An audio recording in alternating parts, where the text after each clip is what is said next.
Welcome to the channel, I'm Gary. Thanks for joining me today for this look at Barbarism Begins at Home by the Smiths, which has been requested by quite a few subscribers and viewers on the channel. It seems to be one that everybody wants to have a look at, and so I've had a good work through it this week, and it's not actually as easy as I thought it was going to be. And there's one bit in particular where there seems to be quite a lot of different approaches, looking at other people teaching this on YouTube. So I've come up with what I think is the right one. I'm pretty sure it is. Johnny Marr is on YouTube doing it, but he stands slightly side on. So Johnny, if you're watching this, do me a favour next time. Will you stand full on, because I can't quite see what you're doing. And also, while you're at it, you'd make me day if you subscribe to the channel. You never know, thought I'd ask. But it'd be great if you did. It would make my day, my week, my month, my life if you did. I'd probably dine on it for the rest of my life. Anyway, so we'll get on with the lesson. As always, if you're new to the channel, please give me a like if you're enjoying the lesson. Subscribe, tell your friends. You get to see new content as and when I put it up. And as always, we're going to get really close up here, break this one down, have fun doing it. So we'll look at Barbarism Begins at Home. Alright, there we go, we're in up close now. So tone tips for this one. As always, with my Smith stuff, I like to have a bit of chorus, a little bit of tremolo, and a tiny bit of delay. I use Boss pedals. I think Johnny used to use a Roland jazz chorus, a Boss or Roland amp in the early days of the Smiths. Obviously, he's a big user of Fender gear nowadays, but I have a Fender amp. I don't have tremolo on my amp, I've got a hot rod. So I use Hampstead tremolo, which I think is a really good ampy kind of tremolo sound. And I've got a tiny bit of crunch for this one as well, for when we do that power chord section. So, turn the guitar up. So,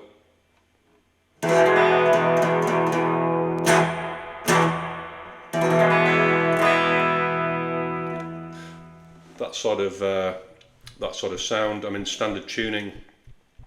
I'm going to do this lesson without a capo on, but the original recording was done with, Johnny used to tune his guitars up, I think, for Morris's vocal, so he'd tune it up two semitones or two steps, or one full note. But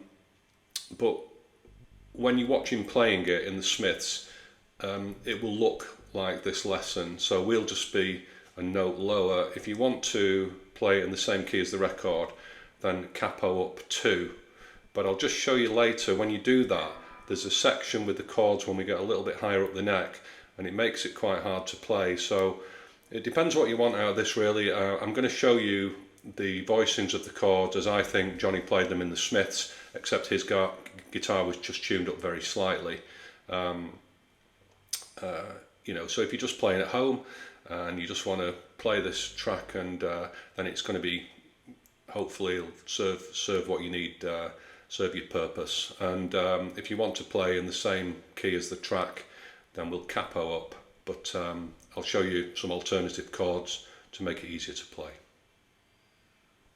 Did that make sense? I'm not sure I understood it myself, but anyway, let's dive in. Alright, so this song's in the key of E, and it's largely based around a sort of power chord position, using this A string, E there, as the root note. So I'm going to bar across at the 7th fret, and then on the D and G strings with my pinky and my 3rd finger, I'm just going to hold down the G and D. So we get this. And what we're going to do is just slide that around for this opening part of the riff. It starts on a kind of step in, so we go. So I'm going up there from the 9th fret. I'll refer to these from where my first finger is, the 9th fret there, on the A string, up to 10. That's where my first finger is, 9 to 10.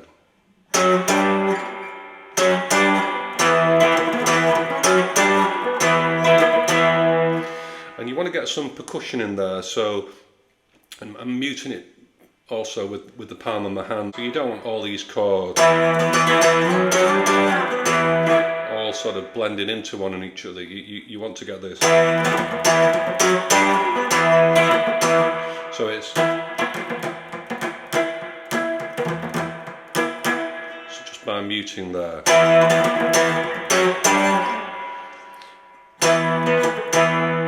And then I'm just taking my pinky off there. And I'm really accenting the middle strings, the D and G there. So all together, slowly from the top, we've got.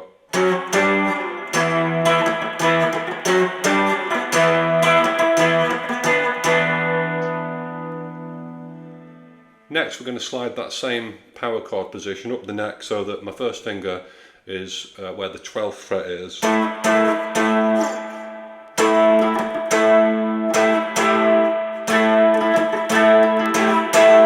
then tap my pinky on and off as we did before, on and off the G string.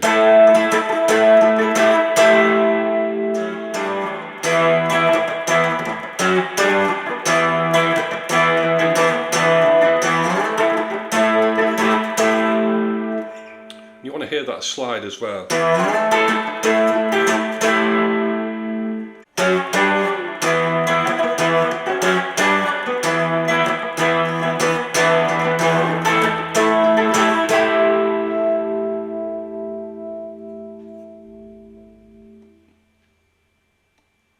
And that last section, this chord up here, is the bit where if you've got a capo on, it starts getting a little bit tight to hold the chord down. So I'm going to show you an alternative way of playing that chord later on. So all together, really slowly from the top, we've got this.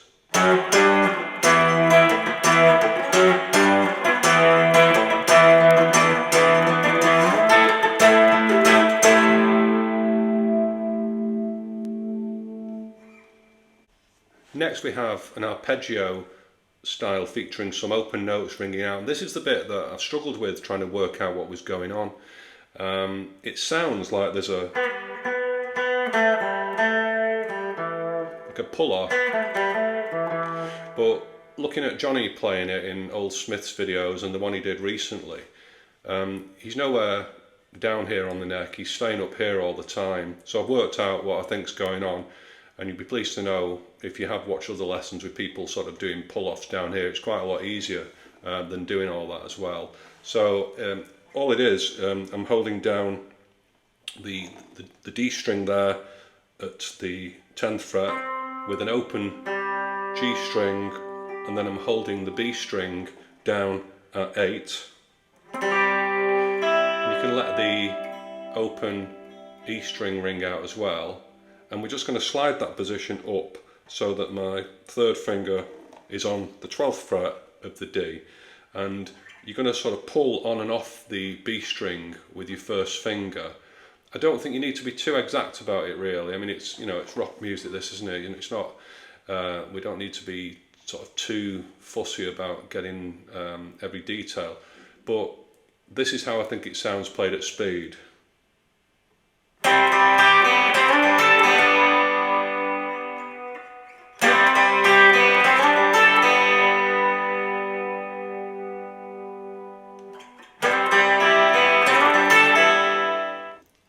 So I'll just play that at speed and then we'll go through it again slowly. So just coming into it from that last couple of bars of that riff.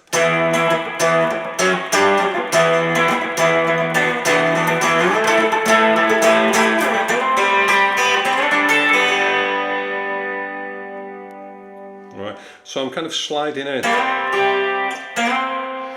on the D string there, holding it with my third finger, sliding in from 8, letting the open G ring, the B string there, the open E, and then pulling on and off that B string, and that's what sounds like this hammer on and off either.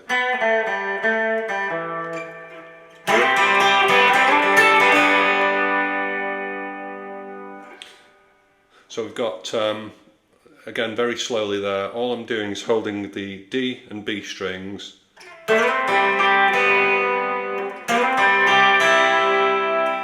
the open E ring,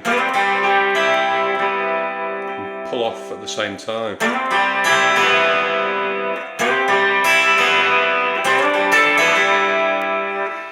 And it's a kind of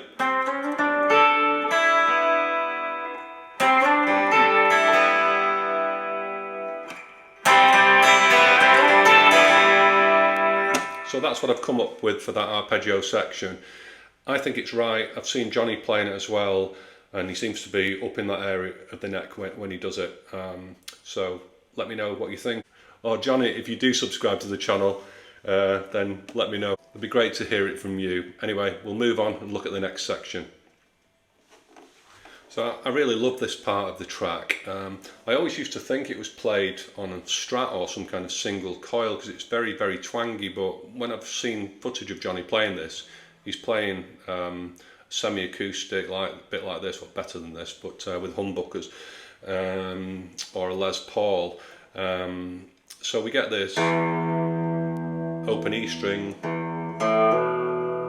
hammering on there on the A string at the 2nd fret,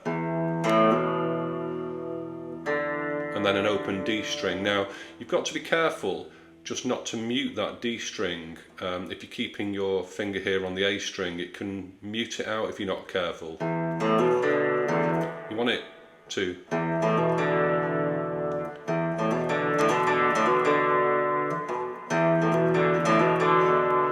and if you're not careful, you can just mute that D string a little bit with you. So depending on where your hands are, the size of your fingers, you might need to sort of just take your finger away for that.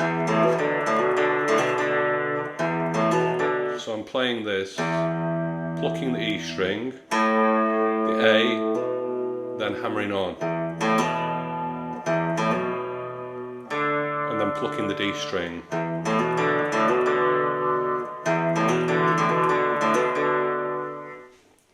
So practice that part. Now you'd be there forever just playing that. So there has to be a change for us to move into the next part, and it sounds like this. So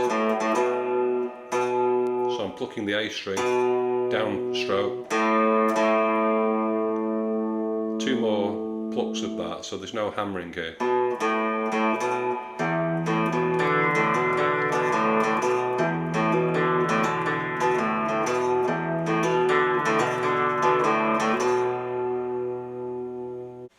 Next we've got a slide on the thinnest 2 strings, the B and the E string. Sounds like this from this lower riff.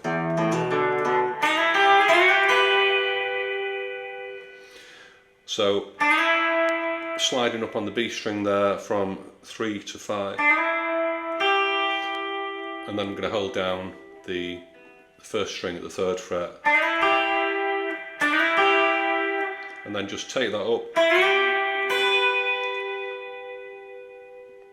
So I've now got my 3rd finger at the 8th fret on the B string, and I've got my 2nd finger on the 7th fret of the E string, so the gap's narrowed.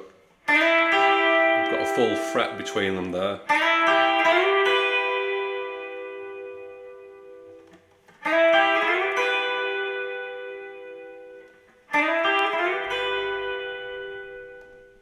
Okay, so there's a real little point of detail here. What we want to do after we've played those slides is just catch the open D string as a kind of passing note into the next chord. So we get this.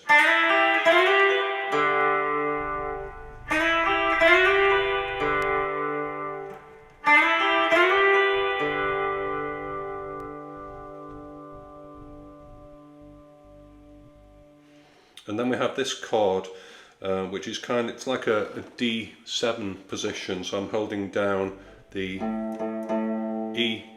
E5 there, that's an A note. I've got A4, D5 and G5, it sounds like this.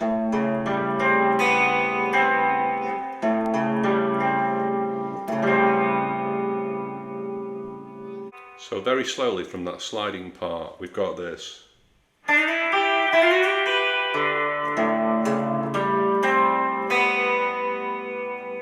So we're just individually playing those notes in that chord from the thickest string. But in a way, that open D string is the first part of it.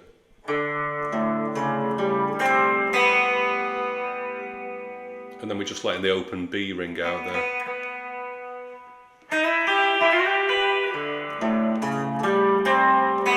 And then we can play the open G string, so I'm just taking my pinky on and off there. So very slowly.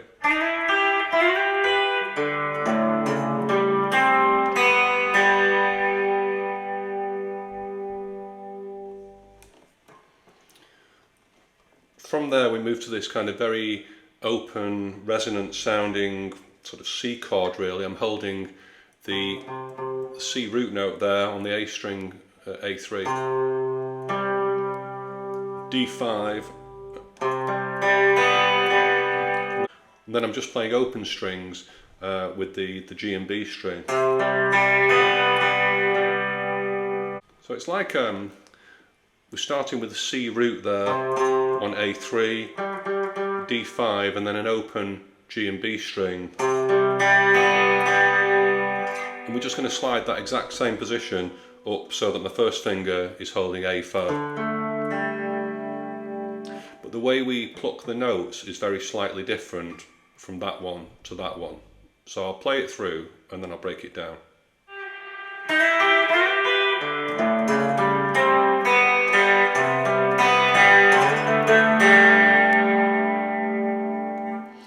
So the first one is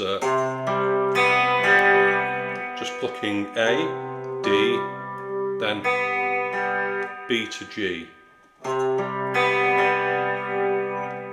But the second one, you slide up and then hit it again on the A string there.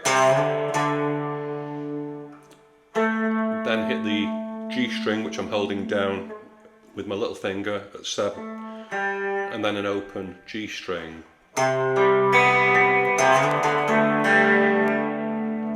So they're very slightly different.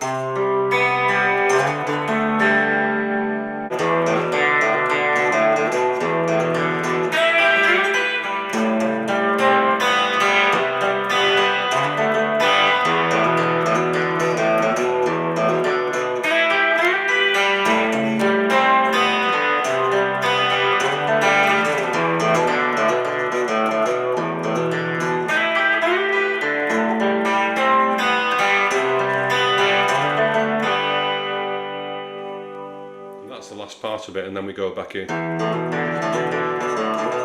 for the main verse part. So those are all the guitar parts that I've shown you there. Listen to the track as always just to see where they fit into it. Later on in the song there's some sort of almost, you know, funk style playing going on. I think they used to ad-lib quite a lot live, and I've even seen Johnny Marr put his guitar down and dance around to this part, which I don't know whether he's proud of that moment when he looks back at it now or not. Maybe he is. You could move between this sort of E7 shape here. And it works as well if you just slide it up.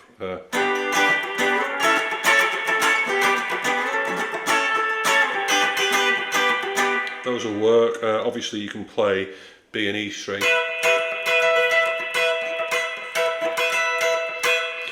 12. You can slide into it from 11. You can play on the B and G string at 12.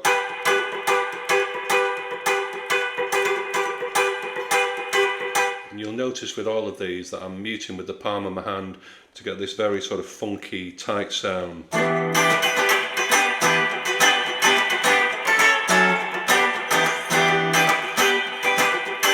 So it's kind of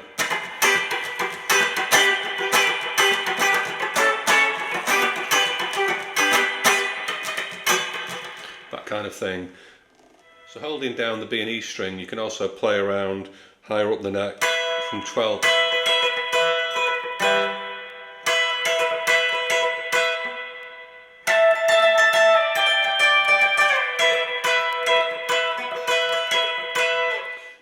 So just experiment with those parts yourself. It's just really ad-libbing at the end of the song.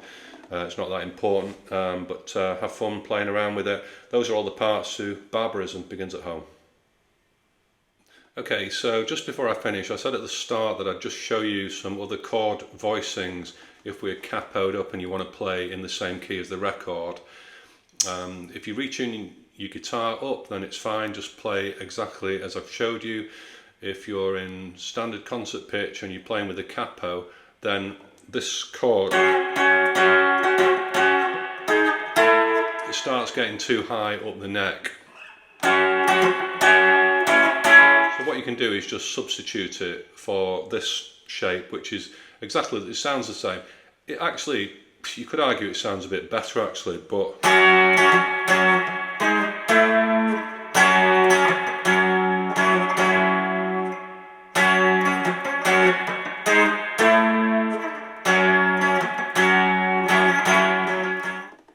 so it's a bar chord. I'm just holding down, really barring from probably from the D string, D and G really. I'm not even including the A. So I'm holding D at 2 from the capo, then G string at 4, and then with my pinky I'm holding the B string at 5 from the capo.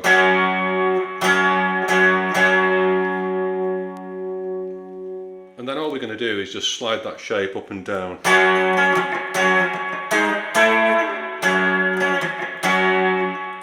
You just take your pinky off, go to a 7th shape there for that part.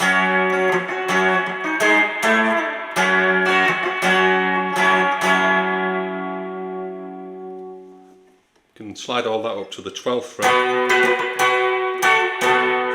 12th fret with my pinky at the 12th fret on B. So those chord voicings sound good, they sound faithful to the record, but it's just, you don't need to go too high up the neck, so they're a bit easier to sort of get in your hand.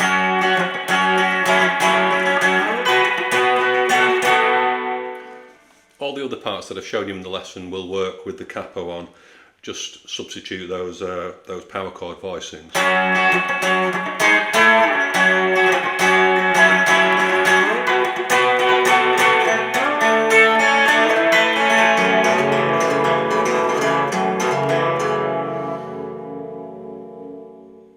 So I thought there was going to be some barbarism in our house this week because my wife is absolutely sick and tired of listening to me play that song. I've been working on it for the last few days and I've really enjoyed doing it. So she's out at the moment, so I thought it's a good time to record it. So let me know what you think, as always. Have fun with it. Hope you're enjoying the lessons, the channel. I'd love to hear from you. So until the next time, enjoy your guitar playing and I'll see you soon.